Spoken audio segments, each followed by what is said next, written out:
तृतीय वर्ष विज्ञान के सभी विद्यार्थियों का उनकी रसायन विज्ञान की सेकंड पेपर की कक्षा में स्वागत है। आज हम एमिनो अम्ल के अंतर्गत पेप्टाइड्स के बारे में पढ़ेंगे। पेप्टाइड वास्तव में एमिनो एसिड के संघनन उत्पाद हैं, यानी peptide is a condensation product of amino acid.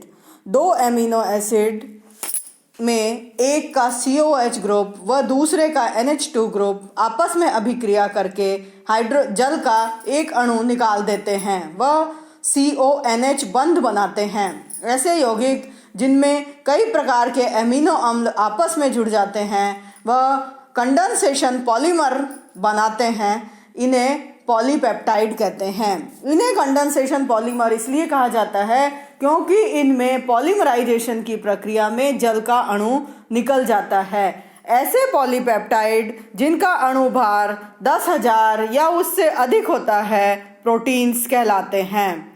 तो number of n molecule 2 to 100 हो सकता है और इनका अणु भार लगभग 10,000 से यदि ज़्यादा हो तो वो प्रोटीन्स कहलाएंगे, और यदि उससे कम हो तो उनको पॉलीपेप्टाइड्स का नाम दिया जाता है या प्रोटीन का नाम उन्हें नहीं दिया जाता है। तो यहाँ पर जैसे हमारा दो या दो से ज़्यादा अणु जुड़े तो यहाँ पर NHCHRCO के होल n मॉलिक्यूल होंगे।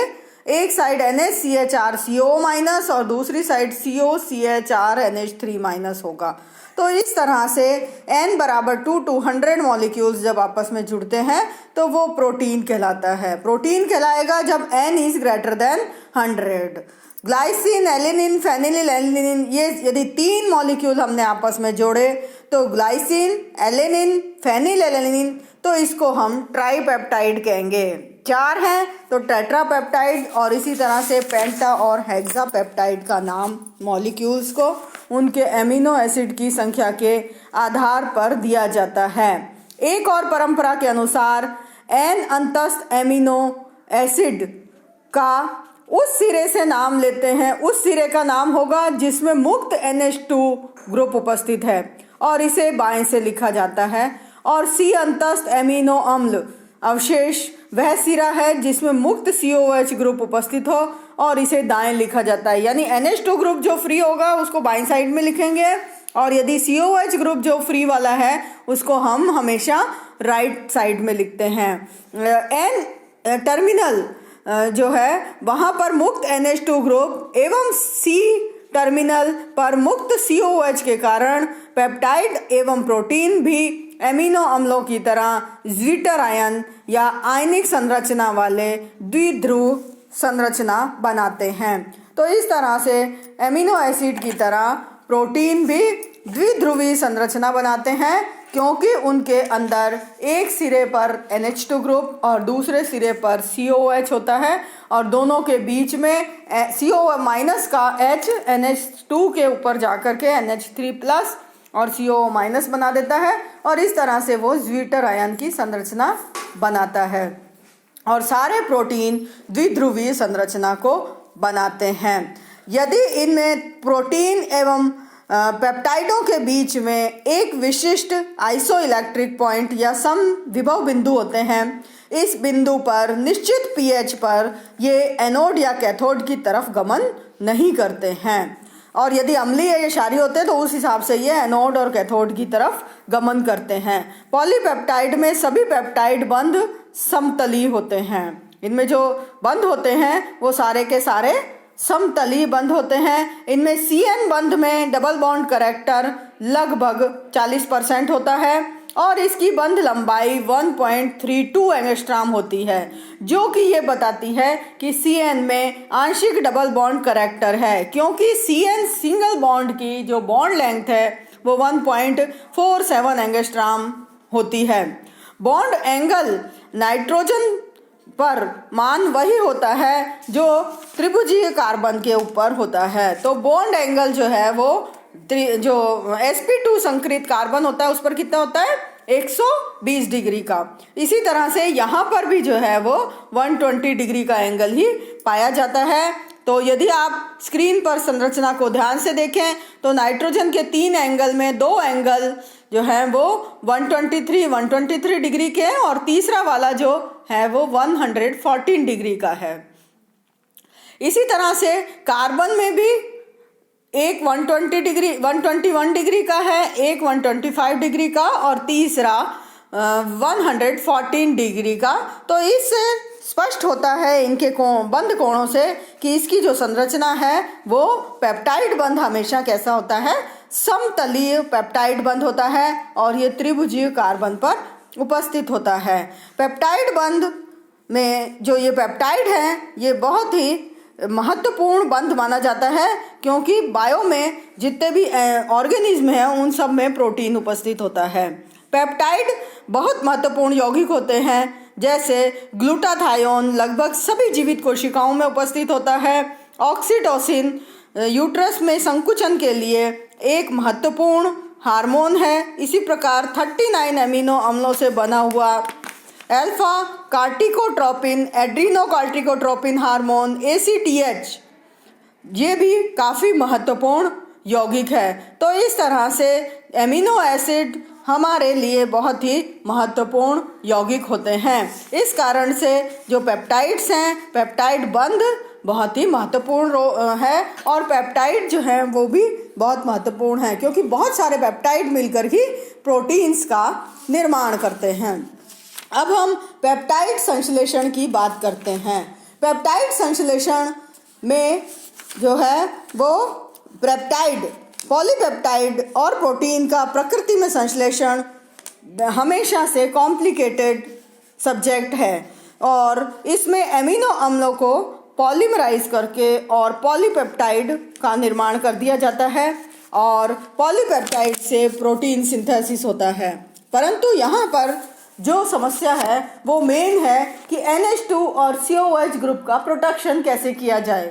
यदि एक मॉलिक्यूल के COH NH2 दोनों हैं वो दूसरे मॉलिक्यूल से जुड़े या खुद के मॉलिक्यूल से ही जुड़ जाए, उसमें समस्या है।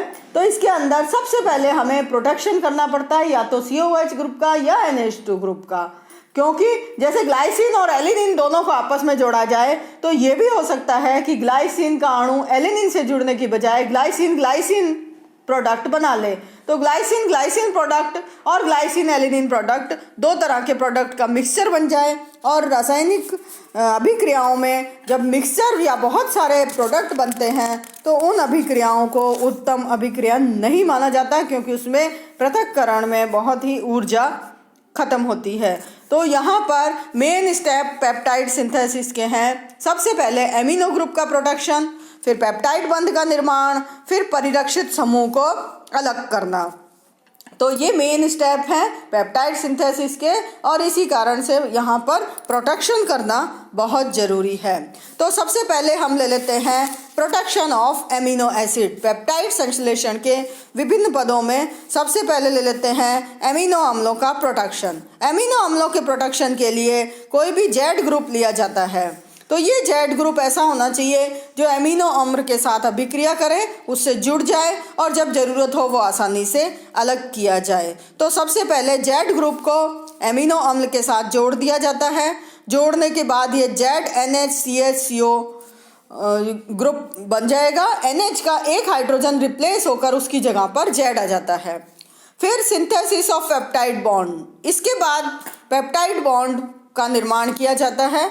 जब पेप्टाइड बॉन्ड बनेगा तो अब इसमें ये NH2 ग्रुप बाधा उत्पन्न नहीं करेगा और अगले मॉलिक्यूल के NH2 से ही हाइड्रोजन लेगा और खुद के COH का OH निकालेगा। तो इस तरह से डाईपेप्टाइड का निर्माण हो गया। जब पूरी अभिक्रिया हो जाएगी तो उसके बाद हम प्रोटेक्टिंग ग्रुप को रिमूव कर देते हैं। प्रोटेक्टिंग ग्रुप को रिमूव करने के लिए यहाँ पर जैसे Z में हमने ग्रुप लिया C6H5CO या अनदर ग्रुप ले लेते हैं, इसको वापस रिमूव किया जाता है और रिमूव करके एक शुद्ध डाईपेप्टाइड का निर्माण हो जाता है। तो इस तरह से हमें जो इच्छित एमिनो अम्ल लेकर के इच्छित डाईपेप्टाइड बनाना हो या पॉलीपेप्टाइड बनाना हो तो उनको बनाया जा सकता है। अब हम बात करते हैं अम्लीय समूह के परिरक्षण की, अम्लीय समूह का परिरक्षण भी किया जा सकता है। अम्लीय समूह के परिरक्षण को आसानी से एमिनो अम्ल को अल्कोहल से क्रिया कराकर एस्टर में बदलने से संभव होता है। तो एमिनो कार्बोक्सिलिक एसिड समूह को एस्टर बना देते हैं, तो उससे उसका प्रोटेक्शन हो जाता है।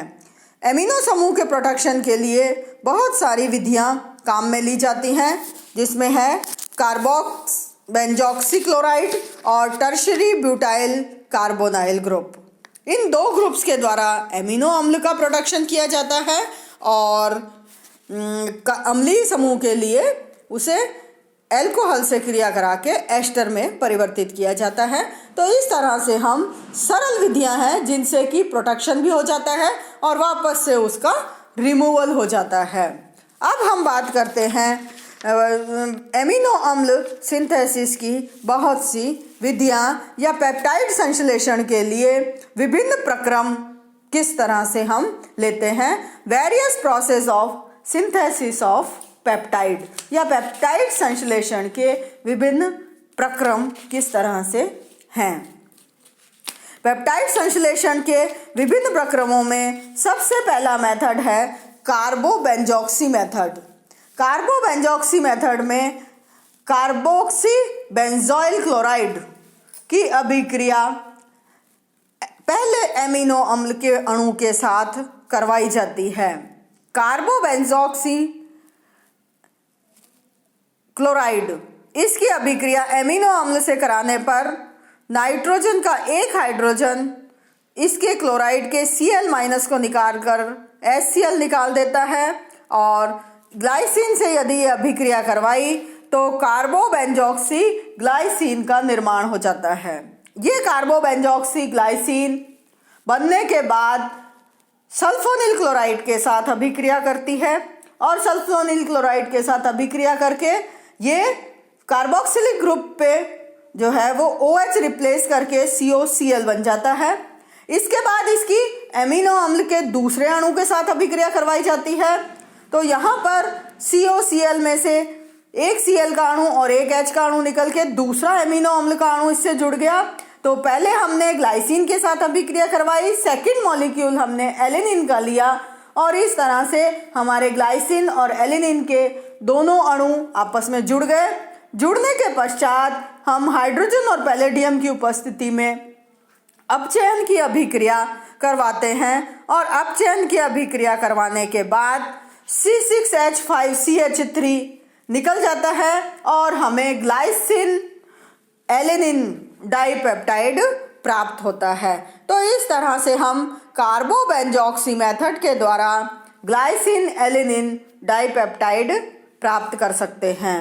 तो एक बार आपको वापस से बता देते हैं, कार्बोक्सी बेंजॉक्सी क्लोराइड और ग्लाइसिन की अभिक्रिया करवाई जाएगी, फिर कार्बोबेंजॉक्सी ग्लाइसिन बनता है, इसकी सल्फोनिल क्लोराइड से क्रिया करवाते हैं तो COH ग्रुप से COCl में कन्वर्ट हो जाता है। अब इसकी एलिनिन से क्रिया करवाकर कार्बोक्सी ग्लाइसिल एनिनिन बन जाता है और फिर उसका हाइड्रोजन और पैलेडियम की उपस्थिति में अपचयन कराने पर ग्लाइसिल एलिनिन बन जाता है।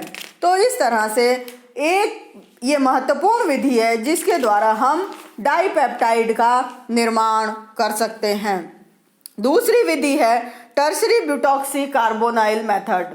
तृतीयक ब्यूटॉक्सी कार्बोनाइल मेथड के अंदर एमिनो अम्ल का एक मॉलिक्यूल लिया, यहाँ पर हम कोई भी सिंपल एमिनो अम्ल ले सकते हैं।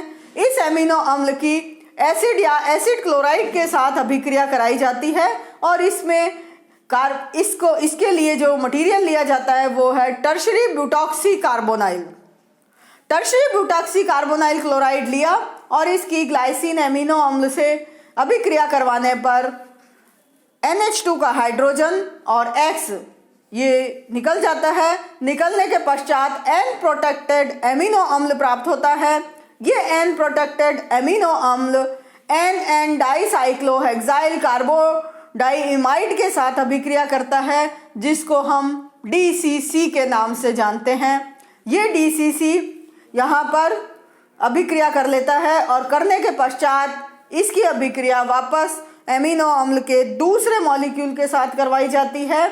तो यहाँ पर DCC वापस निकल जाता है और निकलने के पश्चात यहाँ पर एक डाइपेप्टाइड का अणु प्राप्त होता है जो कि NH2 ग्रुप पर प्रोटेक्टेड होता है और इसका आगे हाइड्रोलिसिस करवाकर हम डाइपेप्टाइड बना सकते हैं। और यदि इसी से पॉलीपेप्टाइड बनाना हो तो इसी प्रक्रिया को रिपीट कर करके और मैक्रोमोलिक्यूल का निर्माण कर सकते हैं। तो इस तरह से हम विभिन्न विभिन्न विधियों के द्वारा डाइपेप्टाइड का निर्माण करते हैं।